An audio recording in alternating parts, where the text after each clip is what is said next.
राधे राधे दोस्तों, कैसे हैं आप सब। आई होप कि आप सब अच्छे होंगे।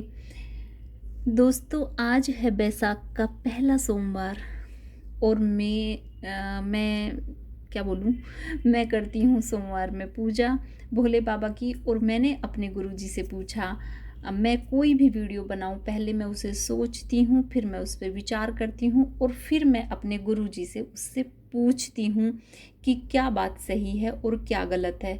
मैं कहीं सुनी बातों पर कम विश्वास करती हूँ, क्योंकि लेडीज़ आपस में ही बातें मिलाती रहती हैं कि ऐसा नहीं ऐसा, ऐसा नहीं ऐसा। या तो किताबों में मैं पढ़ के देखती हूँ कि हाँ किताब में ये चीज़ लिखी हुई है, या मैं गुरुजी से पूछती हूँ, तब मैं उसके ऊपर वीडियो बनाती हूँ, क्योंकि कहीं सुनी बातों पर मैं कम विश्वास करती हूँ। तो फ्रेंड्स, मैं बता रही थी आज है बैसाख का पहला सोमवार और मैंने कर ली है पूजा पाठ। जो भी करना था मैंने सब कुछ कर लिया है। सुबह मॉर्निंग में मैंने पूजा कर ली थी, लेकिन बच्चे स्कूल जाते हैं तो मैं वीडियो नहीं बना पाई, क्योंकि मॉर्निंग में काम का बहुत ज़्यादा प्रेशर रहता है। तो बच्चों को भेजने के बाद मैंने सोचा जितनी जानकारी मुझे है क्यों ना मैं आप लोगों के साथ शेयर करूं। तो देखिए, इधर बैठे हैं हमारे शिवलिंग जी। मैंने इन्हें कल ही मंगाया था पूजा की वजह से, क्योंकि मेरे घर में अगर मैं आपको दिखाऊं, बहुत ही छोटू से, इतने छोटू, कितने छोटू देखिए आप मेरे हाथ में देखिए, इतने छोटू से हैं शिवलिंग। एक्चुअल में ये मेरी बिटिया, हरिद्वार हम लोग गए थे तो मेरी बिटिया को नहाते टाइम मेरी बिटिया के हाथ में आए थे। जब हम गंगा में नहा रहे थे तो मेरी बिटिया ने कहा कि मम्मी मेरे हाथ में कुछ चीज़ आई है। उसने मुट्ठी खोल के दिखाई तो ये थे उसके हाथ में। और देखिए कांच में है, ग्रीन कांच में पन्ना टाइप का जो होता है, बहुत ही सुंदर से हैं, बड़े ही प्यारे से। तो मैं इन्हीं की पूजा करती थी, लेकिन जब मैं इन पे जल चढ़ाती हूँ तो ये जल के प्रेशर से गिर जाते हैं इस तरह से।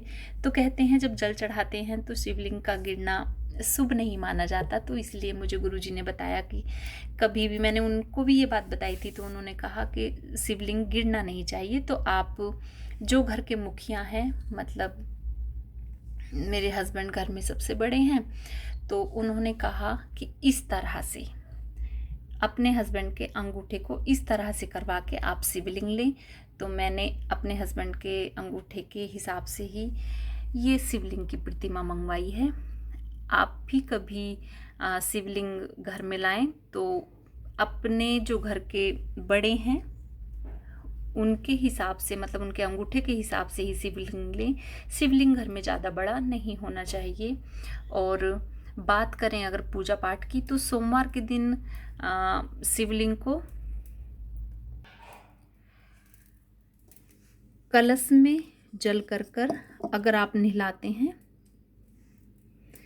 तो बहुत ही शुभ होता है। और ये कलश है मेरा करवा चौथ का, आपने देखा होगा।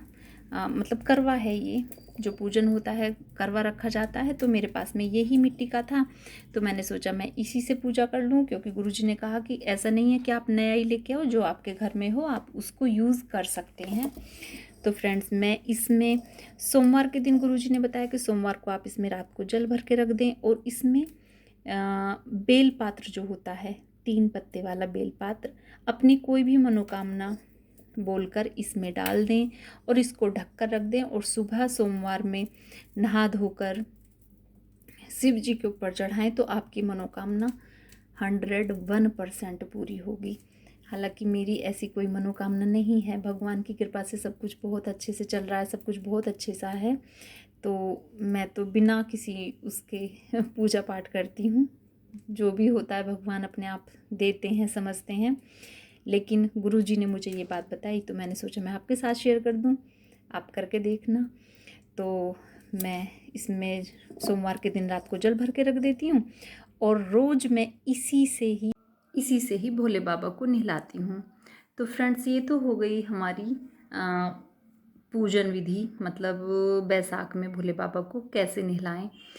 जितनी मुझे जानकारी थी मैंने आपको बता दी है। अगर आप चाहें तो पूरे बैसाख भी नहा सकते हैं, लेकिन गृहस्थ आश्रम में जो लोग हैं वो समझ सकते हैं कि गृहस्थ आश्रम में बहुत मुश्किल पड़ता है थोड़ा सा। सभी लेडीज़ों को। तो अगर आप बैसाख नहा पाएँ तो नहा सकते हैं, और अगर बाय द वे आप नहीं नहा पाते हैं तो आप रोज़ सुबह नहा धोकर और शिवलिंग पर कलश से जल चढ़ा सकते हैं। और बात करें अगर हम बेल पत्र की, तो फ्रेंड्स मैंने एक बार शिव पुराण पढ़ी थी, तो उसमें लिखा था कि भगवान शिव को बेल पत्र चढ़ाने का विशेष महत्व बताया गया है। कहते हैं 3 पत्तों वाला बेल पत्र ही शिव पूजन में उपयुक्त माना गया है। यह भी ध्यान रखना चाहिए कि बेलपत्र कहीं से भी, मतलब 3 पत्ते वाला जो बेलपत्र होता है वो कहीं से भी जैसे कट जाता है या फट जाता हो, तो ऐसा कटा फिटा ना हो।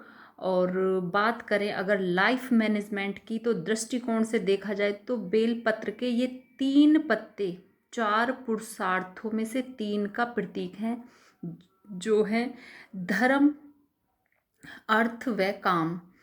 जब आप ये तीनों निस्वार्थ, मतलब बिल्कुल सच्चे भाव से भगवान शिव को समर्पित कर देते हैं, तो चौथा पुरुषार्थ यानी मोक्ष अपने आप ही आपको प्राप्त हो जाता है।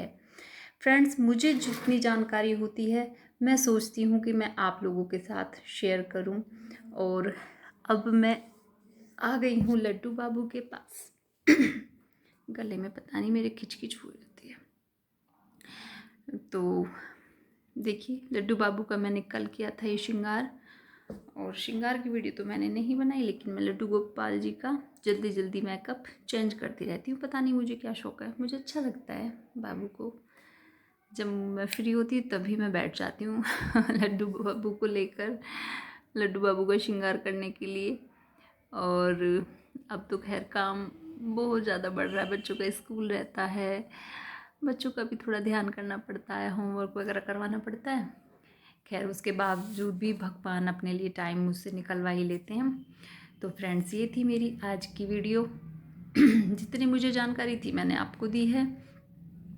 और बैसाख महीने में प्याज और लहसुन का सेवन ना करें तो अच्छा है। और अगर वही बहुत से घरों में ऐसा होता है कि नहीं छोड़ पाते, तो उसके लिए भगवान से आप माफ़ी मांग सकते हैं। और जो लोग बैसाख में नहाते हैं उन्हें प्याज और लहसुन का सेवन नहीं करना चाहिए। तो फ्रेंड्स, ये थी मेरी आज की वीडियो। मेरी वीडियो आपको कैसी लगी मुझे ज़रूर बताएं, कमेंट्स में ज़रूर बताएं।